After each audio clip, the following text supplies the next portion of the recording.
guys, welcome back to the channel. This is the first video entering into the meditation challenge that I have for Witchy Basics. This is week 1 and it is focused on Earth. So what I'm going to do is go over some correspondences for you, some basic ones. Keep in mind correspondences can change based on the person and their experience with said thing and their life experiences, but for the basis, this is what most people go off of. Feel free to make your own correspondences going forward, but this is just kind of something that is a nice foundation to start off with. And secondly, I'm going to get into your week's challenges and what I want you to do every day for the next 7 days. And it's going to be super fun and I hope you guys are pumped for this. Make sure if you're doing the challenge, you add me on Instagram because I will be checking in with you guys every single day and checking our hashtag as well. And I hope you guys participate and let me know how you're enjoying everything and what challenges you're coming up against as well. Week 1 is really focused on the northern areas. I wanted to start off with Earth 1 because it is a foundation. It's a foundation element. It is the basis of everything that we're trying to focus on, building that strong foundation to build up for your craft. So some of the correspondences are as followed, and again, feel free to take notes, and if you want to differ for some of them, if you relate to something else, definitely let me know in the comments below if you say relate to a different color for this element or a different crystal or whichever, because I'd really be interested to know on what you guys relate to. Going forward, the direction is north, so if you are very much like me and focus on all the elements, the directions, this will be really helpful, especially if you do a lot of high magic. You want to invite each element into your space when you do ritual for high magic and ask them for protection in that sense, but you need to know the directions of which those are corresponded to. So the direction is north. It rules stability, strength, fertility, healing, nature, animals, success, stability, of course, sturdiness. Again, like I said, that foundation. It rules empathy, and it also rules rebirth and death as well, and wisdom. Its time of day is midnight, and the colors that mainly correlate with it for myself are green, brown, and black. The zodiacs that are ruled by this element are Taurus, Virgo, and Capricorn. Some of the tools that correlate with it are the pentacle, salt, crystals, dirt, herbs, wood, plants, and flowers. Main virtues and focuses, of course, on this are being centered, patience, truth, and dependability. Some of the crystals that correlate with it are emerald, jet, tourmaline, onyx, quartz, bedrock, peridot, onyx, jasper, azurite, and amethyst. And some of the metals that correlate with it are lead and iron.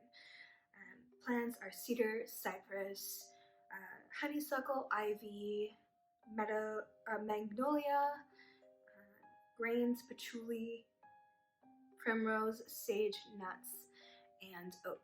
Lastly, but not least, planets that rule this element are Venus and Saturn. Okay, so getting into the challenge, don't mind me, I'll be looking down at my notes just because I have a lot written down for you guys. I don't want to forget it and get confused. So the first thing I want you to be doing on this challenge every week is some point in the day, but I prefer you to start this with the day to get the day off on the right foot, is a grounding, centering meditation that will have a little bit of shadow work in it as well. So these are going to teach you 2 of the main things that I think are the most important when you're starting any type of witchcraft or any type of spiritual practice, especially if you're focusing into meditation as a large part of that. Whether you just do meditation on its own or if you use it as a larger scope towards your practice and personal spirituality. So grounding and centering is really going to help you connect to the earth and the earth energy. And when you'll be doing this a lot if you're casting spells and any type of energy work or affirmations or any type of manifestation, whether you want to call it spell work, witchcraft, manifestation, law of attraction, whatever it is that it is for you. This is what is going to allow you to hold that and not to be bogged down by all of that excessive energy. So it's going to give you excessive power, but it's also going to give you the ability to ground yourself afterwards.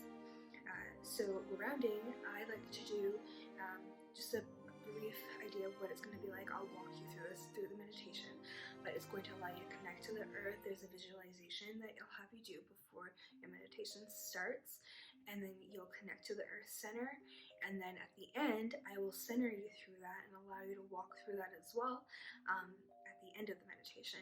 And this is going to help pull all the excessive energy that you've pulled up through the earth and put it back down into the earth, and allow yourself not to be exhausted from that. If any of you have ever done spell work and then the next day felt completely drained, zapped, exhausted, like a truck hit you, this is why. It's because you're not grounding and centering. You're using your own personal power center. Even though you may use correspondence and herbs and special oils and such that may have power to them, yes, but you're still using your physical chi on your own to do that, and it's exhausting, and that's something that's going to burn you out. It's going to make you sick, and you don't want to continue to do that. So you definitely want to focus on this main thing, is grounding and centering first before you really get into any type of spell work at all. You'll do your meditation for grounding and centering, and there will be a little bit of a shadow work in there as well, so you can focus on something throughout that week that you maybe want to clear through your life. Number 2 is you want to go outdoors, and this is what I call earthing. I know right now for a lot of areas it's, yes, because of the virus going on right now, it's not safe to be around a lot of people. If you have a yarded area and you're able to go out into your yard. I am not telling you to go out and be around a lot of people. That is not what I want, but what I want you to do is say you are quarantined with somebody and you're safe to be around them right now, and you have not been around anyone else, and you want to get out and enjoy some nature. Get up early in the morning, and if you're allowed to go to these areas, if they're not closed off, go for an early morning hike where the sun's still coming up, and walk some paths. Also be aware, if you do that, beware of animals in an area. Beware that it's becoming spring right now. Be prepared for any type of animal that may be coming up, and waking up out of hibernation. Make sure to make a lot of noise, bring mace, all of that kind of thing, animal mace. Or even if you have local parks that are wooded areas, go out in those as well. But just make sure you're keeping your personal distance from people and doing a safe self-isolation with others outside of your quarantine group or family. It's really important, I think, for myself especially, to ground to the earth, especially for me, because I live in the northern hemisphere, Canada. It's cold here most of the year, and it's, for me, draining not being able to touch the earth.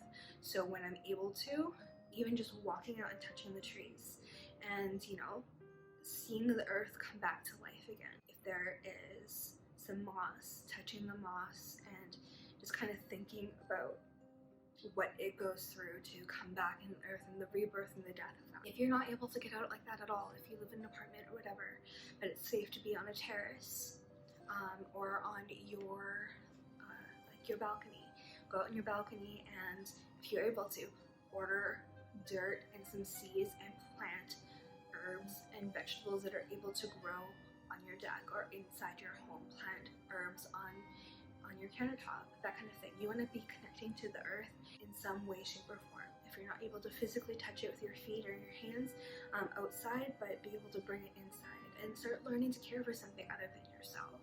And number 3 is focusing on our foods. Now this is actually going to be really healing for yourself physically in the body level, but also on your light body. So when you think about your chakra system, if you focus on eating earth-rich foods every day and not so much the processed foods and processed meats, really focus on that and see how each food makes you feel after you eat it.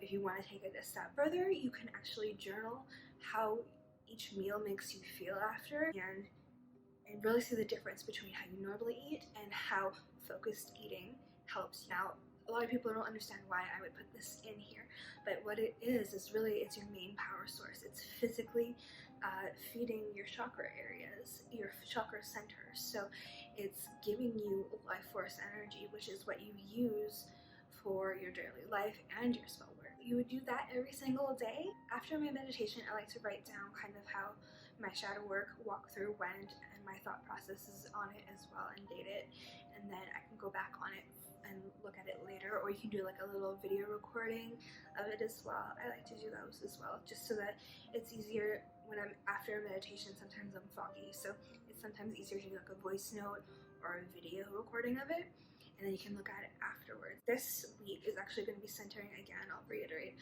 grounding, centering, and connecting to the earth, but also connecting to your energy centers through what you eat.